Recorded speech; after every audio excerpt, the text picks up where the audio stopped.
মার্কিন কুখ্যাত যৌন অপরাধী জেফ্রি এপস্টেইনের সাথে সম্পর্কিত ব্যক্তি পিটার ম্যান্ডেলসনকে যুক্তরাষ্ট্রে রাষ্ট্রদূত নিয়োগ দেওয়ার ঘটনায় তোপের মুখে পড়েছেন ব্রিটিশ প্রধানমন্ত্রী কিয়ার স্টারমার। এই ঘটনায় প্রধানমন্ত্রীর পদ হারানোর ঝুঁকিতে পড়েছেন তিনি।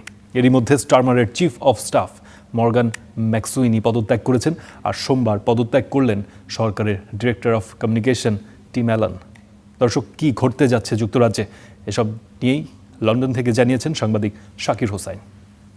নিজের পদ ধরে রাখতে আপ্রাণ চেষ্টা চালিয়ে যাচ্ছেন ব্রিটিশ প্রধানমন্ত্রী ও লেবার পার্টির নেতা কিয়ার স্টারমার। এদিকে স্টারমারের চিফ অফ স্টাফ মর্গান গণমাধ্যমকে জানিয়েছেন, জেফ্রি এপস্টেইনের সঙ্গে সম্পর্ক থাকা সত্ত্বেও পিটার ম্যান্ডেলসনকে যুক্তরাষ্ট্রের রাষ্ট্রদূত হিসেবে নিয়োগ দেওয়ার পরামর্শ দেওয়ার দায়ভার তিনি নিচ্ছেন। নতুন নথিতে লেবার পার্টির এই প্রবীণ নেতার সঙ্গে প্রয়াত যৌন অপরাধীর সম্পর্কের গভীরতা প্রকাশ পাওয়ার পর 2024 সালে ম্যান্ডেলসনকে ওয়াশিংটনের পাঠানোর সিদ্ধান্ত নিয়ে স্টারমার তার 18 মাসের ক্ষমতাকালের সবচেয়ে বড় সংকটের মুখে পড়েছেন বলে মনে করা হচ্ছে।